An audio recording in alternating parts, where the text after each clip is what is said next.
Hi అండి, good morning. Welcome back to our channel Satya's daily vlogs. ఇక్కడైతే తెల్ల వంకాయ ఫ్రై ఎలా చేయాలనేది చూపిస్తున్నాను. ముందుగా బాండీ పెట్టుకొని ఆయిల్ వేసుకుని తాలింపులు వేసేసుకున్నాక ఇందులోనే ఉల్లిపాయ పచ్చిమిర్చి వేసుకోవాలి.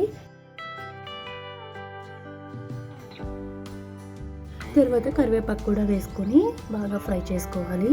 ఈ వంకాయ ముక్కలను అయితే ఈ షేప్లో ఈ విధంగా కట్ చేసుకున్నాను, కొంచెం పెద్ద సైజులో.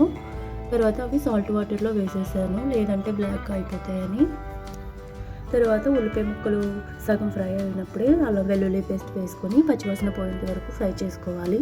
తర్వాత మనం కట్ చేసి పెట్టుకున్న వంకాయ ముక్కలను అయితే వేసేసుకున్నాక ఇందులోనే రుచికి సరిపడా సాల్ట్, అలాగే ఒక హాఫ్ స్పూన్ పసుపు అయితే వేసుకొని బాగా కలుపుకోవాలి. ఈ విధంగా ఎవరైతే ఫస్ట్ టైం మన ఛానల్ చూస్తున్నారో సబ్స్క్రైబ్ చేసుకోవడం అయితే మర్చిపోకండి. మూత పెట్టేసుకుని ఒక 5 నిమిషాలు అయితే వంకాయ ముక్కలను మగ్గించుకోవాలి. 5 నిమిషాల తర్వాత ఒకసారి మూత తీసుకుని ఈ విధంగా వంకాయ ముక్కలు అయితే ఫ్రై అయిపోయాయి కదండి. ఒక హాఫ్ స్పూన్ కారం అయితే వేసుకుని ఒకసారి బాగా కలిపేసుకొని ఒక 3-4 మినిట్స్ అయితే మగ్గించుకోవాలి.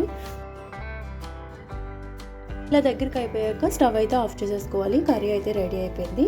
ఫ్రెండ్స్, వీడియో నచ్చితే లైక్ అయితే ఇవ్వండి.